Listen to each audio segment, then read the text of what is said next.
Jabutis Vagarosos TV Rua aqui em São Félix. Já contamos em outros vídeos nossas viagens. Nós vimos em Saveiro, de Salvador a Cachoeira, 10 horas de viagem, um saveiro de mais de 120 anos.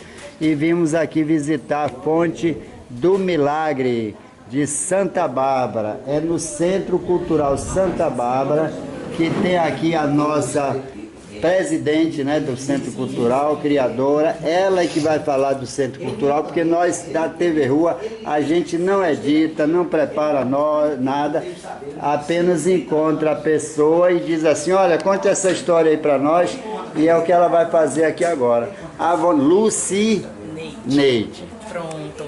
Vamos começar pela gruta. O que acontece? Os meus pais, junto com os mais velhos aqui, por volta do ano de 1971, perceberam que dessas pedras brotava uma água. Nós não tínhamos água encanada, a gente pegava água aqui no riacho que tem aqui atrás, e aí a gente ficou bem feliz achando que a gente poderia encanar aquela água para utilizar. Pedimos ajuda à prefeitura da cidade, o prefeito enviou uma pessoa para que olhasse e visse a possibilidade de encanar aquela água. Só que aí tinha uma árvore, que é essa árvore que temos aqui até hoje, que precisou ser podada e fazer a limpeza do local para que fosse estudado para ver se tinha possibilidade de consumir essa água. Só que o rapaz que veio era o melhor cortador de árvore da região. E subindo para tentar fazer isso, ele foi impossibilitado por uma voz que ele dizia ouvir, pedindo para que não cortassem aquela árvore. Essa árvore é minha, não me corte, por favor. E ele insistiu: não, corto tanta árvore, tantos anos, vou continuar tentando cortar a árvore. E ele não conseguiu finalizar a poda da árvore, porque de repente os moradores viram que ele foi atirado de lá para baixo, que foi mais ou menos nessa região. E já caiu aqui, quase desmaiado, enfim. E quando a gente conseguiu, os meus pais conseguiram reavivar ele junto com os moradores, ele desceu e foi até o prefeito dizendo que não podia cortar aquela árvore, que uma mulher não deixou, e explicou as características dessa mulher. E aí foi aquele murmurinho na cidade: vamos identificar que seria ela. E pelos traços seria Santa Bárbara. E foi realmente o nome que ele dizia ter ouvido. A partir daí ele se aposentou, não quis mais trabalhar, ficou um pouco impossibilitado, teve um probleminha na perna por causa da queda. E vieram os romeiros, e aí começou a vir todo o pessoal, tanto de terreiros de candomblé, quanto romeiros da região, de zona rural, plantadores, e aí vamos fazer reza para ver o que acontece. Aí foi feito um estudo da água e percebeu-se que tinha algumas substâncias que eram benéficas à saúde. Daí então as pessoas começaram a cultuar e ver com essa água como uma coisa milagrosa. E realmente tem pessoas que começaram a relatar os ganhos alcançados. A partir daí o poder público tomou, né, o espaço como municipal e começou a construir, começou a melhorar. E aí depois de um tempo os moradores foram vendo a necessidade, porque começou a vir gente de muito, muito longe, em caminhões abertos, que a gente chama de romarias. E aí a gente pensou numa maneira de encanar essa água, mas para que os visitantes pudessem pegar. Daí acabou o nosso sonho de ter água encanada, mas a gente continuou feliz porque se estabeleceu essa relação de fé. Aí no mesmo ano o prefeito criou um chafariz logo ali embaixo, onde a gente tratava a água, para que a gente não utilizasse essa água para consumo, né? E daí, com o tempo, hoje foi evoluindo, tá dessa forma. Onde tem aquele altar é um tanque para que a gente consiga conservar essa água, juntar, né? Que a gente chama juntar, para que quando os romeiros cheguem, os visitantes cheguem, ela esteja ali caindo nas torneirinhas um pouco mais forte. Nunca secou, nunca na vida secou. Daí então meu pai e minha mãe se ofereceu para tomarem conta durante 35 anos voluntariamente, e a gente cresceu vendo esse processo, né? Tipo, sou eu que levo a santa para a igreja, para a procissão, sou eu que trago a santa, e depois foi passando para os irmãos menores. Aquele tanque também era meu pai que lavava e ensinava pra gente. Aí eu crescia, passou pro menor, depois passou pro outro. E até hoje a gente ainda tá aqui. Infelizmente o poder público não dá tanta atenção a esse lugar, né? E aí eu fui estudar fora, estudei administração em Salvador. No retorno pensei: preciso levar alguma coisa de retorno para minha comunidade. Hoje eu corro muito atrás do tombamento, porque aqui na cidade a gente não tem patrimônios tombados, só 2 igrejas. E aí o que acontece? Pode continuar. O que acontece? Aí eu estou em busca desse processo. Aí fui fazendo alguns cursos relacionados a laudos antropológicos, essas coisas todas, para tentar ver. Ainda estamos no processo de pedido, e a partir daí surgiu esse centro cultural aqui, que era uma barraquinha, né, de madeira, onde meus pais comercializavam velas, foguetes, porque era muita e muita gente, a gente trabalhava muito para atender as pessoas. E depois que meu pai faleceu, a gente continuou, ficamos uns 7 anos sem abrir.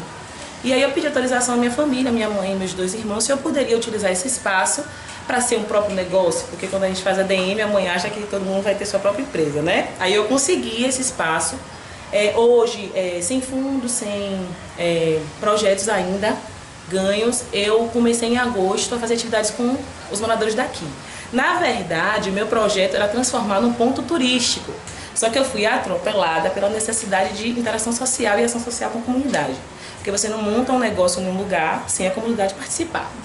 E aí, a partir disso, eu comecei primeiro a trabalhar com eles e agora, a partir de dezembro, é que eu estou começando a receber grupos, turistas, mas dentre isso eu continuo com as atividades sociais. Mas para crianças, a gente já teve oficina de educação ambiental, teve a defesa de um TCC aqui da UFRB, de uma menina de sociologia, Rosana, que falou sobre a relação da universidade e São Félix. E aí a gente está aqui ainda nesse processo de atividades para interação social e trazer informação para as mulheres da comunidade, né? Nos fazendo entender que aqui é considerado uma comunidade periférica, as políticas públicas ainda não chegam totalmente como deveriam. E eu virei, depois dos 30, né, escritora, ativista, tudo. Aí voltei a estudar na UFRB como estratégia de parceria, faço gestão pública e sou aluna especial do mestrado de Ciências Sociais. E estou aqui, agora nesse momento eu estou buscando escrever projetos para que a gente não pare, porque as atividades são custeadas pelos moradores da região, comerciantes, parceiros, amigos, pessoas que vêm aqui, fazem a palestra, outros que dão um lanche. E assim eu vou fazendo essa atividade. Então é basicamente essa a nossa história. E aqui oferecendo,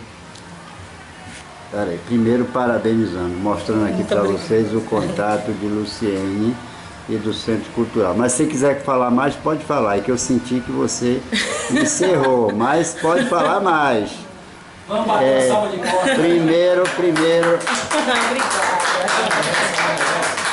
Prefeita de São Félix. Olha, não, tô longe.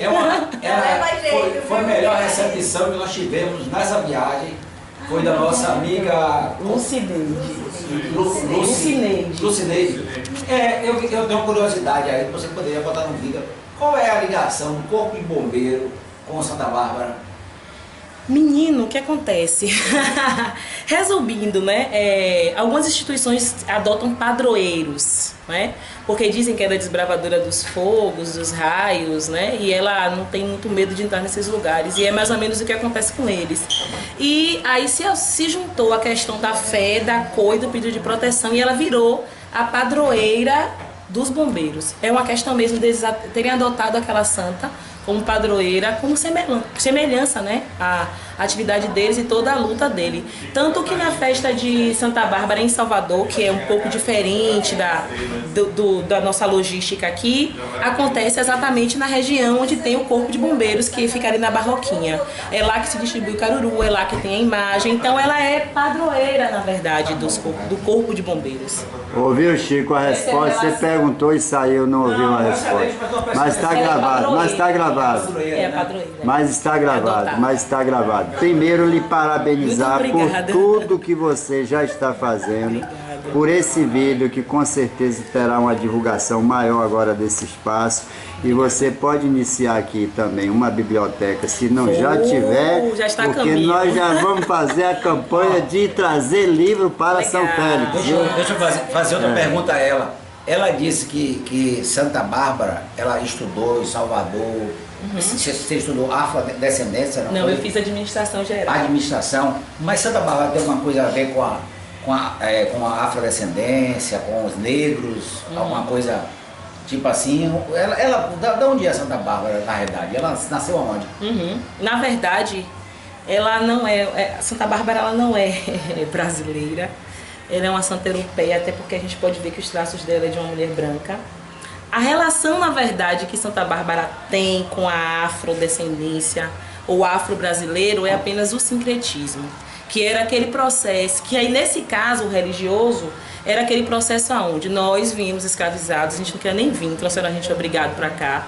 E aí a gente foi obrigado a esquecer a nossa cultura. Lógico que, espertos que somos, a gente não deixou isso acontecer. E quando a gente chega aqui no Brasil, principalmente mais nessa região do Recôncavo Baiano, a gente era impossibilitado de manifestar nossos cultos. Então o que é que acontece? Pensamos, já que na Igreja Católica a gente não entra porque a gente não tinha alma, os negros não tinham alma, os negros não tinham calçado, não tinham nada. Então a gente não poderia entrar na Igreja Católica. O que é que a gente fez? Vamos associar os nossos cultos religiosos aos nossos orixás, aos santos da Igreja Católica, porque aí eles não vão nos perseguir. E lá eles vão dizer, estão cultuando Santa Bárbara mesmo. E o que é que a gente fez?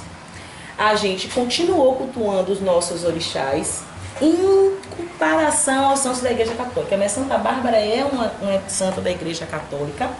No candomblé, a gente, naquele momento estratégico, por necessidade, associou ela a Iansã, que é pra gente a orixá dos raios e trovões, e zeladora dos bombeiros, no caso a Santa Bárbara. E aí a gente começou a trabalhar nesse processo de equiparação, tipo, a gente precisava cantar para Ogum, vamos pensar na data de Santo Antônio. Hoje a gente já não precisa mais sustentar isso, porque o sincretismo ele foi uma estratégia que na verdade nos trouxe vivos até hoje e conseguimos cultuar a nossa religião. Então a relação que a gente tem é apenas essa.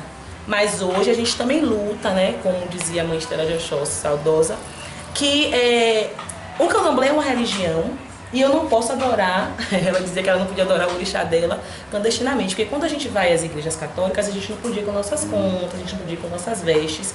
E aí hoje a gente luta um pouco mesmo só apenas pela separação, para que as pessoas entendam que o santo da Igreja Católica é o santo da Igreja Católica e nossos orixás são nossos orixás. Então a relação que elas duas têm são essa. Foi uma relação de luta e estratégia que elas foram comparadas, mas Santa Bárbara é uma santa europeia, é uma santa branca. Diz a lenda que na verdade, ela virou mártir porque ela era presa numa torre, porque o pai dela achava ela muito bela e não queria que ela se relacionasse com homens daquela comunidade.